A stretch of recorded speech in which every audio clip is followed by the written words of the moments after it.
On fait des bons.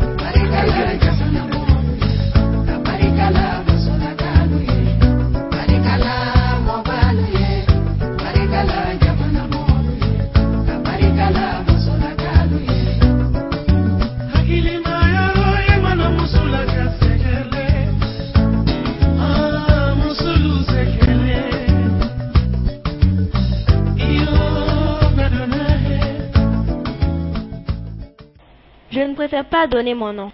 J'ai 20 ans et j'étais en première année universitaire. Vous savez que le Mali n'a pas de mer. Cependant, il existe des endroits au bord du fleuve qui ressemblent à la mer, à défaut des vagues.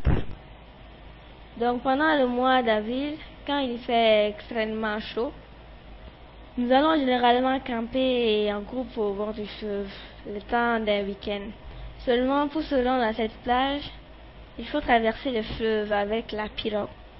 En mi-avril 2006, j'ai participé à une sortie universitaire de 10 personnes pour passer un week-end au bord du fleuve. La nuit du samedi, nous avons fait un grand feu autour duquel on faisait la fête.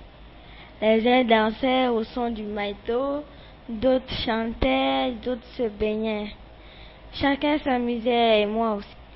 Il nous arrivait de courir dans les différents sens afin d'échapper à des amusements, des flaques d'eau ou du sable que les uns et les autres se jetaient.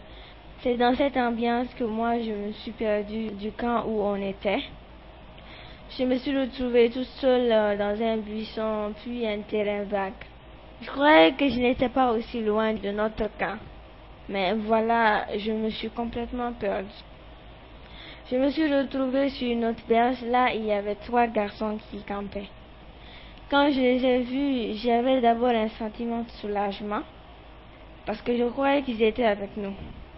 Mais quand je me suis rapprochée d'eux, j'ai vu qu'ils n'étaient pas avec nous. Mais je pensais néanmoins qu'ils allaient m'aider. Ainsi, je leur ai demandé de l'aide et ils m'ont assuré qu'ils allaient m'aider. Ils m'ont tranquillisé et m'ont même demandé de m'asseoir. Seulement j'étais fatiguée et j'ai refusé leur proposition.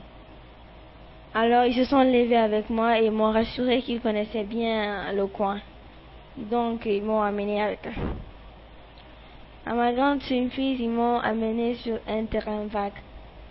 Et c'est là qu'ils ont commencé à me brutaliser. Ils voulaient me déshabiller. Ils ont arraché ma chemise. Ils m'ont vraiment brutalisé. Là, j'ai crié de toutes mes forces en les suppliant de me laisser tranquille. Seulement, ils ne voulaient rien écouter et se sont précipités sur moi. Ils m'ont violée, ils m'ont fait des atrocités. J'avais tellement mal que j'ai finalement pas pu crier. Parce que après le premier garçon, le deuxième garçon, je croyais que j'allais mourir. Après leur atrocité, ils m'ont déposé près de mon camp. Mes camarades ne m'ont vu que le petit matin. À ce moment-là, je ne me suis souvenu de rien du tout. Quand j'ai repris connaissance, j'étais sur un lit d'un centre de santé communautaire. Cette mauvaise expérience m'a dégoûté des hommes, mais surtout de la vie. Je me dis que c'est parce que je suis une femme qu'ils ont abusé de moi. Je n'encourage aucune jeune fille à aller passer une nuit sur ces berges dangereuses.